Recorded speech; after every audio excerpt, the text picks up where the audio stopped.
Kisah akan berfokus pada seorang mantan polisi korup dan kejam bernama Anthony. Ini babangusnya mengalami depresi berat akibat sebuah tragedi besar. Sehingga untuk mengobati penyakit PTSD atau gangguan kesehatan mental, Anthony memutuskan berkonsultasi pada seorang psikiater. എത്ര നാളായി ഫിലിപ്പ് ആന്റണിയെ അപ്പാന്ന് വിളിച്ചിട്ട്? Dalam sesi konseling, kita akhirnya mengetahui bahwa jauh sebelum Anthony mengalami gangguan kesehatan mental, ia adalah seorang inspektur yang menangani kasus seorang mahasiswi korban pelecehan. Alih-alih membantu, Anthony yang sebelumnya telah menerima suap dari pelaku pun justru malah menyudutkan si korban yang tak bersalah. അവിടുന്ന് ഓട്ടോ പിടിച്ച് രാജിയിൽ വിട്ടിട്ട്. Akibat manipulasi data yang Anthony lakukan, membuat orang tua korban tak bisa melakukan apapun. Bahkan aktivis HAM bernama Irene yang berniat akan membantu pun malah diminta agar tidak pernah terlibat dengan urusan mereka lagi. Frustasi dan putus asa, itulah kondisi yang dirasakan si korban saat ini. Hingga pada akhirnya, wanita malang tersebut memutuskan melakukan bundir.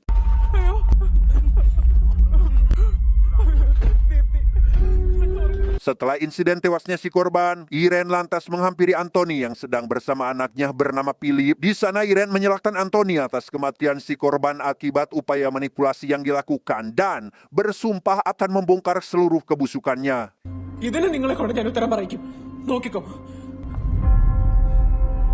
Satu tahun setelah insiden tersebut, kita akan diperlihatkan pada seorang pria paruh baya bernama Samuel. Sehari-hari bekerja sebagai tukang servis, Samuel sangat senang setelah mendapat kabar dari Irene sang anak yang akan pulang dari perantauannya. Sesampainya di rumah, Irene, Samuel, dan juga sang ibu bernama Teresa terlihat menghabiskan waktu bersama layaknya keluarga cemara hingga pada saat setelah merayakan ulang tahun Samuel, yakni sang ayah. Teresa awalnya berniat ingin mengadakan pesta, tetapi mengurungkan niatnya setelah Irene menyarankan agar menggunakan uangnya untuk orang-orang yang lebih membutuhkan karena ia tahu jika sang ayah juga pasti akan setuju dengan saran tersebut. Singkat cerita, sebelum kembali ke kampus, Irene sejenak berbincang dengan Samuel terkait adanya proyek pertambangan ilegal yang nantinya akan ia tuntut. Meski Samuel telah mengatakan jika proyek tersebut milik orang-orang berpengaruh seperti pejabat pemerintah dan kroni-kroninya, Irene justru tetap bersikeras pada keputusannya demi menegakkan hak asasi manusia. That's a valid point. പക്ഷേ ഞാനെന്തിനാ പേടിക്കുന്നേ?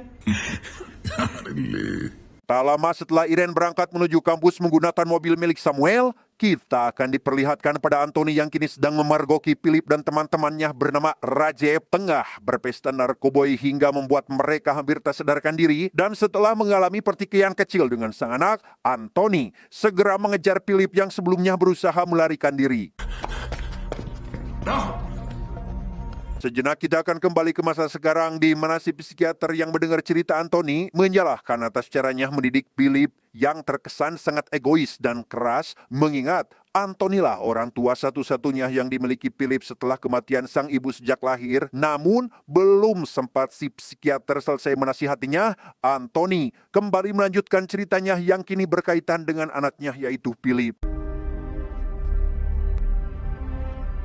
Saat itu, Samuel yang khawatir lantaran Irene tidak bisa dihubungi sejak tadi malam, meminta tolong pada teman anaknya bernama Vena untuk mencari keberadaan Irene di apartemen tempat tinggalnya. Namun, baru saja Vena sampai di depan pintu apartemen, ia justru hanya mendapati kunci yang Irene tinggalkan di dekat pot bunga miliknya.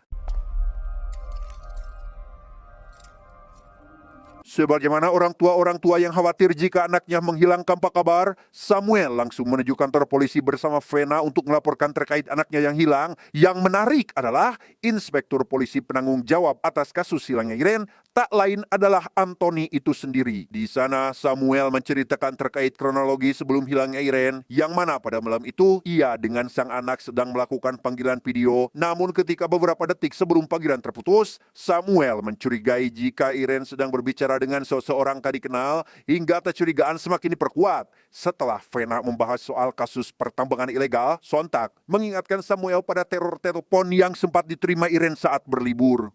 നിങ്ങൾ ജോണിയോട് ഞാൻ അന്വേഷിക്കാം. Okay. വരൂ.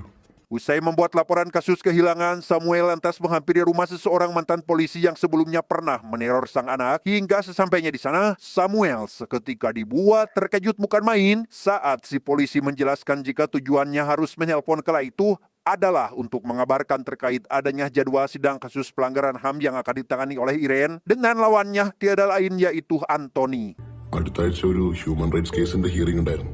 ആർക്കെതിരെയായിരുന്നു ആ കേസ്? ആന്റണി സാറിനെതിരെ. Pada momen inilah, Samuel akhirnya menyadari jika hilangnya sang anak mungkin memiliki keterkaitan dengan Anthony, mengingat mereka memang pernah berseteru dalam kasus mahasiswi yang terjadi tahun lalu, apalagi ketika Samuel tengah melapor kasus Iren sebelumnya, gerak-gerik Anthony terlihat sangat mencurigakan, seolah dirinya tak pernah mengenali sosok tersebut sama sekali. നമ്മളൊക്കെ ഇല്ലേ കൂടെ? അയാളിനൊന്നും സംഭവിക്കില്ല. Bertepatan dengan upaya Anthony CS dalam mencari keberadaan Iren, stasiun TV lokal juga mulai menyiarkan berita terkait aktivis HAM yang baru-baru ini dikabarkan hilang, di mana Teresa sang ibu yang melihat foto anaknya masuk ke dalam laporan orang hilang pun seketika dibuat sangat bersedih dan langsung menelpon Samuel saat itu juga. Sementara itu, Anthony sendiri kini masih berusaha mencari informasi mengenai keberadaan terakhir Iren dengan ditemani dua sekretarisnya bernama Joni si Kecamata dan Pidia si Cantik. Mereka mulai menganalisa satu persatu jalur yang mungkin Iren lewati saat berkendara tadi malam, hingga ketika Joni menyarankan agar mengecek CCTV di salah satu persimpangan jalan, Anthony justru malah memerintahkan mereka berpencar dengan dalih agar pencarian bisa lebih mudah.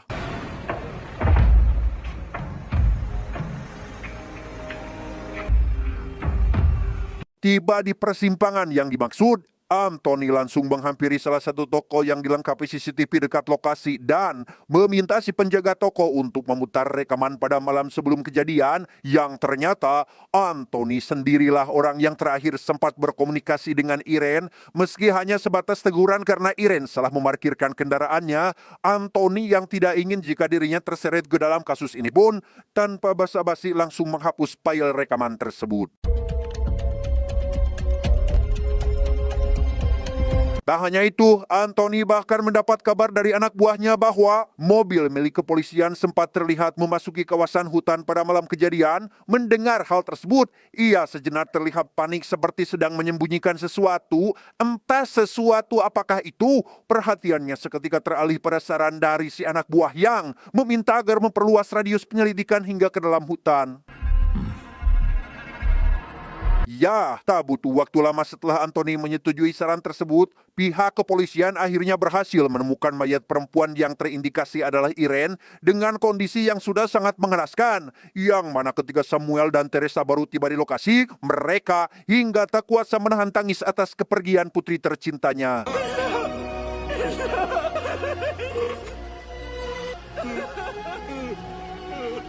Usai berhasil mengotopsi jasad Iren, dokter forensik lantas memberikan keterangan pada Anthony bahwa sosok yang telah menghabisi korban adalah seorang pembunuh brutal yang dengan kejamnya memotong seluruh bagian tubuh Iren, di mana si dokter juga menduga jika pelakunya pasti memiliki motif balas dendam pada si korban. ഒരുതരം പക വീട്ടിയതുപോലെ പിന്നെ rough and blunt object കൊണ്ട് തുടരെ Hingga tak lama setelah jasad Iren disemayamkan, Anthony terlihat menemui sang atasan di ruangannya membahas soal keluhan dari keluarga korban yaitu Samuel yang meminta agar Anthony tidak lagi menangani kasus Iren, sehingga untuk menindaklanjuti hal tersebut, si atasan pun terpaksa harus menggantinya dengan seorang inspektur bernama Piroz yang nanti akan memimpin terkait perkembangan kasus tersebut. Dari sinilah kita akhirnya mengetahui siapakah sosok Samuel sebenarnya, di mana Vidya yang awalnya hanya memberikan data kasus pada Firoz bercerita bahwa dahulu Samuel adalah seorang ahli di bidang teknologi, termasuk mantan pemilik perusahaan cyber ternama bukan tanpa alasan. Cerita tersebut Vidya sampaikan hanya karena dirinya khawatir jika dengan IQ Samuel yang tinggi, ia akan bertindak sendiri tanpa sepengetahuan pihak kepolisian. അതുകൊണ്ട് അയാൾ എങ്ങനെയൊക്കെ ആയിരിക്കും റിയാക്ട് ചെയ്യാന്ന് പറയാൻ പറ്റില്ല. Sekembalinya ke rumah, Anthony yang masih merasa bersalah atas pertikaiannya dengan Philip pun meminta maaf pada sang anak yang saat ini berniat akan kabur. Meski telah memohon dan memberikan sedikit nasihat, Anthony terkejut saat melihat berita jika dirinya menjadi tersangka utama kasus kematian Irene yang sudah barang tentu membuat Philip semakin merasa kecewa terhadapnya. ഉപദേശിക്കുന്നവർക്ക് ഒരു minimum quality വേണം.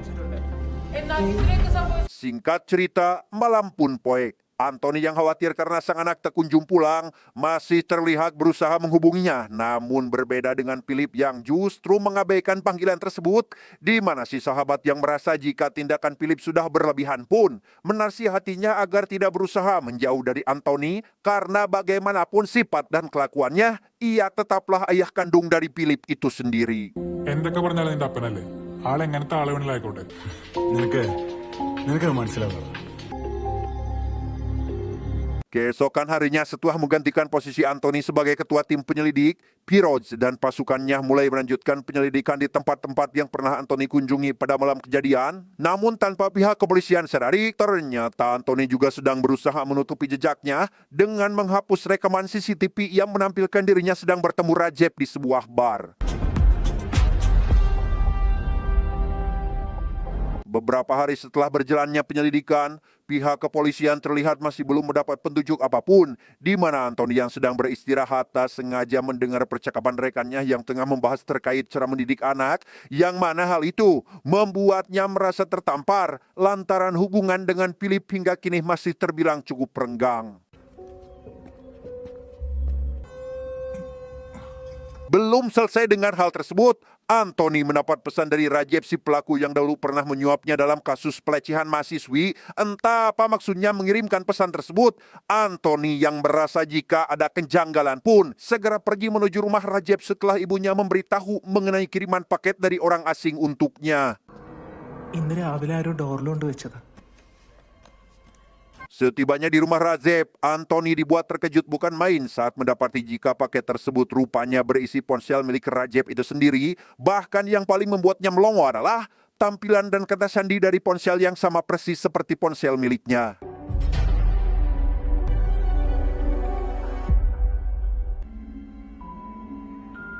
Firoz sendiri saat ini tiba di rumah Rajab setelah anak buahnya berhasil melecak ponsel milik orang tersebut. Di sana sudah ada Anthony dan ibu Rajab sedang menyaksikan sebuah video tentang Samuel yang ternyata tengah menyandar Rajab di sebuah gedung terbengkalai. മരിച്ചവർക്ക് നീതി വേണം.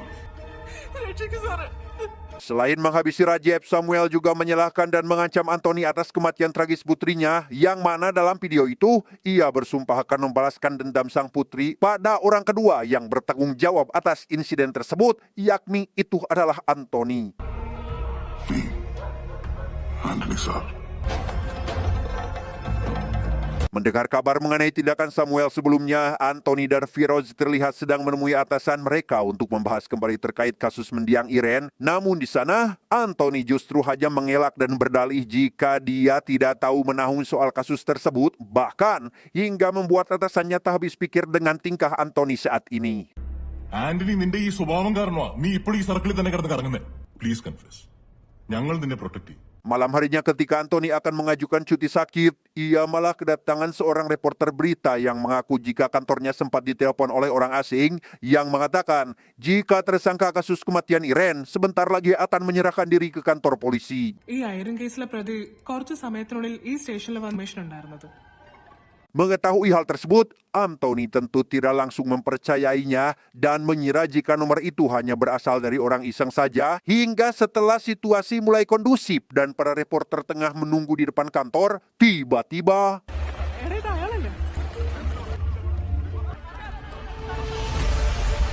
ya, rupanya sosok di balik penelpon tersebut adalah Samuel. Entah apa maksud dan tujuannya melakukan hal seperti ini. Ia dengan penuh percaya diri menghadapi beberapa reporter yang sejak awal sudah menunggu di kantor polisi, di mana Johnny yang sedang berjaga di sana pun segera memerintahkan rekannya untuk mengamankan Samuel saat itu juga.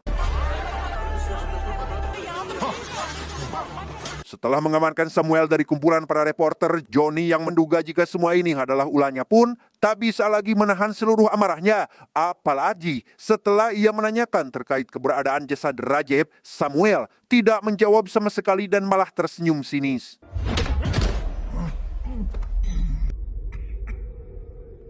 Sejenak kita akan diperlihatkan pada Teresa yang saat ini sedang kedatangan Firoz, yang mana di sana ia diminta untuk bekerja sama dengan pihak kepolisian dalam mengungkap keberadaan Samuel. Namun karena sejak awal kepercayaan Pasutri ini terhadap pihak kepolisian sudah hilang, Teresa pun tentu menolak untuk memberikan pernyataan sedikit pun. ഞങ്ങൾക്ക് ഈ നാട്ടിലെ നിയമത്തിൽ വിശ്വാസമില്ല. Kembali pada Samuel yang kini sedang diinterogasi oleh Anthony, alih-alih memberikan pernyataan yang sesuai, Samuel malah meminta Anthony agar memberikan pengakuan pada para reporter dengan alasan jika sebelumnya Rajab telah memberitahu bahwa Anthony lah sosok yang bertanggung jawab atas insiden kematian sang putri. എന്റെ മോളുടെ മരണത്തിന് വലിയ രണ്ടാമൻ സാറാണ്.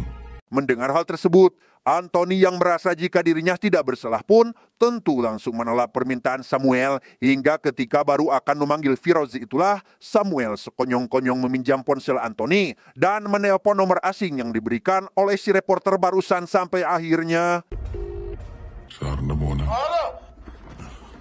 ഹലോ ഫിലിപ്പേ, നീ ഇതെവിടെയാ? di luar dugaan, rupanya selama ini Samuel telah menculik Philip, yaitu anak Anthony sendiri. Mendengar jika saat ini Philip sedang disekap dalam sebuah kotak dan dikubur hidup-hidup, Anthony yang sudah habis kesabaran pun langsung menyerang Samuel dengan penuh emosi, bahkan mengancamnya jika tidak memberitahu di mana lokasi Philip sekarang berada. ഫിലിപ്പേടെ പറയാൻ.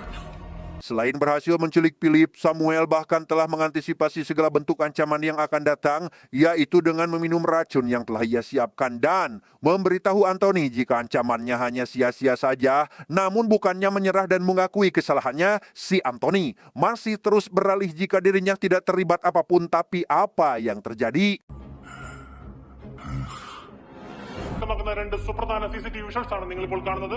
ഐറൺ കൊല്ലപ്പെടുന്നതിന് തലേദിവസം രാത്രി ആന്റണി സേവ്യറും Apes, sungguhlah apes, Anthony malah dikejutkan dengan berita pertemuannya bersama Rajab sudah tersebar, termasuk aksinya membuntuti Iren, di mana hal tersebut tentu membuat Johnny bertanya-tanya terkait apa yang sebenarnya Anthony lakukan. സാറേ എന്താ ഇതൊക്കെ?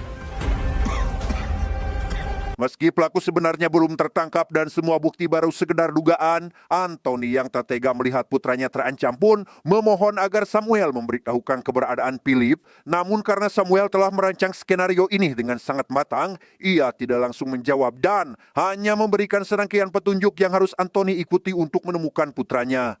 എന്റെ മോന്റെ അടുത്ത് നിന്ന് ഞാൻ ഇവിടെ എത്താൻ 15 മിനിറ്റ്. നീ ഒറ്റയ്ക്ക് പോയി അവരെ രക്ഷിക്കാൻ നോക്ക്. Akibat dari kematian Samuel membuat Anthony tidak memiliki cara lain untuk menemukan putri tunggalnya, sehingga dengan dipenuhi rasa malu dan penyesalan, ia pun akhirnya mengaku bersalah pada Johnny dan memohon agar membantunya menemukan Philip terlebih dahulu sebelum ia menyerahkan diri dan bertanggung jawab atas kasus ini pada sang atasan. അതിന് നിങ്ങൾ എന്റെ കൂടെ വരണം.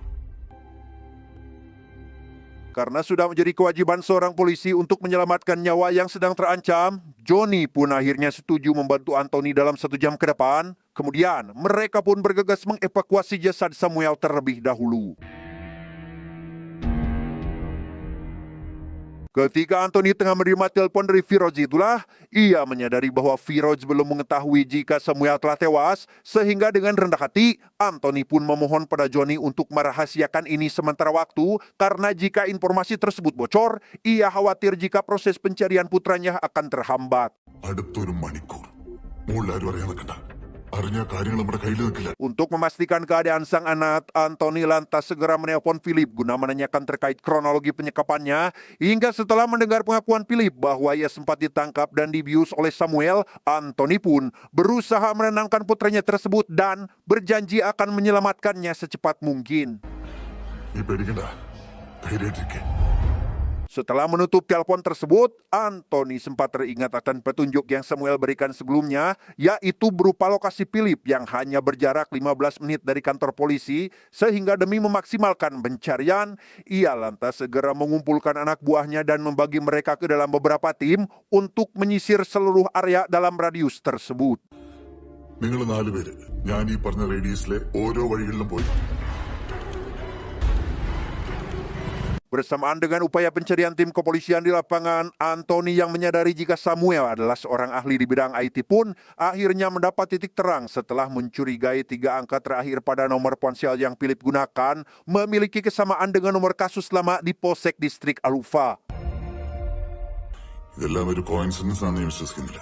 Benar apa yang Anthony pikirkan berdasarkan laporan dari polisi distrik Al-Ufa, 3 angka terakhirnya memang benar-benar nomor khusus di masa lalu, meyakinkan Johnny bahwa ini bukanlah sebuah kebetulan, melainkan ada unsur kesengajaan agar Anthony kembali mengingat kasus yang dulu pernah ditanganinya saat pertama kali menjabat menjadi inspektur kepolisian. ഞാൻ SI ആയിട്ട് അന്വേഷിക്കുന്ന ആദ്യത്തെ case. Saat sedang menunggu informasi kedua, Anthony dihubungi oleh dokter yang menangani jasad Samuel, di mana si dokter yang menyadari jika keadaan Philip tidak baik-baik saja pun meminta Anthony untuk menyambungkan panggilan ini kepada anaknya untuk memberikan sedikit arahan agar Philip tetap tenang dan berpikir jernih. മോൻ ഞാൻ പറയുന്നത് ശ്രദ്ധിച്ച് കേൾക്കണം. Selesai dengan Philip, Anthony meminta si dokter untuk merahasiakan kematian Samuel terlebih dahulu. Bukan apa-apa, Anthony hanya takut proses investigasi ini akan terhambat jika berita tersebut sampai muncul ke permukaan. സാമിന്റെ മരണ വാർത്ത 1 മണിക്കൂർ ഹോൾഡ് ചെയ്യണം. മനസ്സിലായി. ശരി doctor. Tak lama, Anthony kembali mendapat panggilan dari polisi distrik Al-Ufa yang memberitahukan bahwa pelaku sebenarnya adalah anak dari seorang mantan anggota dewan yang kini dilaporkan hilang. Berdasarkan petunjuk yang didapat, korban ternyata sedang disekap di Hotel Liberty kamar nomor 403, yang mana informasi tersebut si polisi dapatkan dari pelaku yang dengan sengaja menggunakan nomor ponsel Anthony itu sendiri. Vijay report ചെയ്യ്. ഞാൻ വിളിക്കാം. Baru saja selesai dengan hal tersebut, lagi dan lagi, Anthony dihubungi oleh pihak cyber yang mengaku kesulitan dalam melacak lokasi Philip, sehingga untuk memaksimalkan upaya pelacakan, pihak cyber meminta Anthony agar menelpon anaknya sekali lagi, namun apa yang terjadi? Hello hello. എന്താ മോനെ? മോനെ? Naas, situasi semakin kacau setelah ponsel Philip tiba-tiba mati karena kehabisan baterai. Hal tersebut tentu membuat Anthony merasa frustasi hingga tak lama muncul sebuah berita mengejutkan yang menayangkan video pengakuan si mantan dewan. Dalam penyekapannya, ia membongkar rahasia kelam bahwa dahulu dirinya pernah menyuap Anthony untuk menutupi kasus yang menimpa putranya. MLA ആയിരുന്നുകൊണ്ട് തന്നെ എന്റെ സ്വാധീനം ഉപയോഗിച്ച് എന്റെ മോനെ രക്ഷിച്ചത്. Tak hanya menyeret kembali ke masa lalu, kasus tersebut juga membuka luka lama Anthony bersama mendiang istrinya karena ternyata dahulu sang istri sangat menentang keputusan buruk Anthony, bahkan hingga bersumpah jika dirinya tidak akan menganggap Anthony sebagai suami lagi maupun mengakui statusnya sebagai ayah bagi bayi yang berada di dalam kandungannya. എന്നിട്ട് മതി നിങ്ങൾ അപ്പനാവണ്ടും കെട്ടിയവനാവണ്ടൊക്കെ. Melihat Anthony sedang kalut, Johnny dan Vidya lantas berusaha meyakinkan bahwa upayanya saat ini sudah sesuai dengan petunjuk Samuel. Yang di tengah pembicaraan mereka itulah, Anthony kembali mendapat panggilan dari seorang inspektur distrik Pagamon, memberitahu Anthony bahwa sejak beberapa hari lalu, Samuel seringkali menemuinya untuk menanyakan informasi terkait salah satu kasus lama, yang tentu membuat si inspektur merasa curiga jika kasus Iren dan kasus tersebut saling berkaitan. ഈ 2 കേസുകളും തമ്മിൽ എന്തൊക്കെയോ ബന്ധമുണ്ടെന്നൊരു തോന്നൽ. അതിനാണ് ഞാൻ സാറിനെ ഇപ്പോൾ വിളിച്ചത്. Okay sir, thank you. Sambil menunggu detail kasus lama di distrik Pagamon, Anthony yang sedang melakukan penyelidikan mandiri dikejutkan oleh berita yang menampilkan video amatir jasad Samuel di rumah sakit umum. Meski sempat kesal karena informasi kematian Samuel telah tersebar, namun Anthony yang tidak ingin upayanya terganggu pun segera mematikan televisi untuk meredam kegaduhan yang mungkin akan terjadi. Tepat setelah mematikan televisi, Anthony mendapat telepon dari atasannya yang mengeluh atas semua kekacauan ini. Namun karena hingga sekarang Philip masih belum ditemukan, Anthony lantas memohon pada sang atasan untuk memberinya sedikit waktu dan berjanji akan menyerahkan diri jika keberadaan putranya telah ditemukan. ഇതിൽ കൂടുതൽ നിന്നെ എനിക്ക് support ചെയ്യാൻ പറ്റില്ല aunty. Sorry sir. Imbas dari tersebarnya beberapa berita sejak permainan Samuel dimulai, situasi di rumah sakit umum dan Hotel Liberty kini mulai dipenuhi reporter yang sedang meliput upaya penyelamatan si mantan dewan, di mana salah seorang petugas hotel memberikan polisi data pemesan kamar yang tiada lain adalah Samuel itu sendiri. ഈ room book ചെയ്ത ആളുടെ ഡീറ്റെയിൽസ് മുഴുവൻ ഈ ഫയലിലുണ്ട് sir. Bersamaan dengan tibanya personil tambahan, Anthony menerima detail kasus lama dari Vidya yang menunjukkan kemiripan fatal dengan kasus Iren. Selain pola autopsi tubuh korban yang hampir identik, pengakuan saksi mengenai keterlibatan mobil merah dalam kasus tersebut membuat Anthony sontak terkejut. Hingga akhirnya ia pun menyadari jika mobil yang dikendarai Samuel ternyata adalah kendaraan milik Rajab, si tersangka utama dalam kasus Iren. ഈ എലിസബത്തുമായിരുന്നു തമ്മിൽ ബന്ധമുണ്ടാവാൻ എന്തെങ്കിലും ഒരു സാധ്യത? അത് ഞാൻ അന്വേഷിച്ചിരുന്നു സർ. സോഫാർ അങ്ങനെയൊന്നും Mengetahui jika nomor terakhir yang dihubungi si korban adalah kakaknya, hal tersebut tentu membuat Anthony sontak teringat dengan kamar hotel nomor 403 yang sama persis dengan 3 angka terakhir pada nomor si kakak korban, sehingga untuk memastikan kecurigaannya, ia pun lantas menelpon nomor tersebut. Bukannya memberi informasi, sang kakak yang ternyata adalah seorang petugas Hotel Liberty justru mematikan telepon secara sepihak tanpa alasan yang jelas, di mana Anthony yang merasa curiga jika tindakan tersebut adalah bagian dari petunjuk pun langsung mencoba menghubunginya kembali, tetapi hello Antony ഈ ഗെയിം മുഴുവിക്കില്ലെന്ന് ഞാൻ സാമിനോട് വാദിച്ചിരുന്നു. ya, kecurigaan Anthony terbukti bahwa sang kakak hanyalah petunjuk kecil untuk menjangkau Teresa. Setelah mengangkat telepon tersebut, Teresa lalu membongkar upaya suaminya dalam mengungkap masa lalu Anthony, yang mana penyelidikan itu mengungkap sebuah fakta kelam dari seorang guru sekolah dasar mengenai kenakalan seorang murid yang sempat membuat ayahnya dipanggil ke sekolah. Namun bukannya memberikan efek jera, panggilannya justru memicu trauma mendalam bagi si anak akibat didikan yang sangat keras dari ayahnya yang tiada lain adalah Anthony itu sendiri.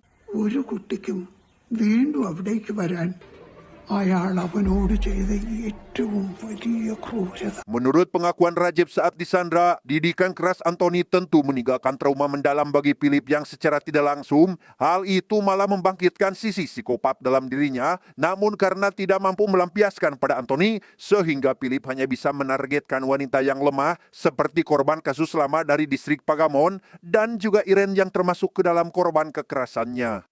ആദ്യം വെറുത്തു. അങ്ങനെ ഇരിക്കുമ്പോൾ ഒരു ദിവസം Setelah mengungkap semua fakta di balik pelaku yang menghabisi putrinya, Teresa lalu memberikan satu petunjuk yang akan menjadi upaya terakhir bagi Anthony, yang mana petunjuk tersebut ternyata berupa nomor telepon milik dirinya sendiri dan ucapan Teresa yang berkata bahwa Anthony harus mengingat dari mana dirinya berasal. Always remember where we all come from. Meski awalnya sempat mengalami kebuntuan, Vidya yang sadar jika maksud dari petunjuk itu tiada lain adalah rumah Anthony pun bergegas pergi menuju lokasi bersama Anthony juga yang lain, hingga setelah mereka tiba di sana, Anthony mendapat kabar dari petugas yang menemukan bekas galian tanah di halaman rumahnya. Namun tebak, siapakah sosok orang yang berada di dalamnya? ഇത് ഫിലിപ്പല്ലല്ലോ. സർ Rajeev. Bagaikan menelan pil pahit, upaya Anthony rupanya belum selesai setelah mendapati jika seseorang yang dikubur adalah Rajab yang ternyata masih dalam keadaan hidup, sehingga dari sinilah ia mulai menyusun kembali tiap-tiap petunjuk yang telah didapat sampai akhirnya berhasil mendapatkan nama suatu tempat yang ia yakini merupakan petunjuk tersembunyi. Anthony lantas segera berlari menuju sebuah tempat ibadah yang di dalamnya terdapat beberapa makam. Namun setelah tiba di lokasi, Anthony justru terlihat kebingungan dan hanya bisa menangisi kekalahannya dalam permainan mematikan ini. അവനിലെ സൈക്കോപാത്തിനെ ട്രിഗർ ചെയ്തു.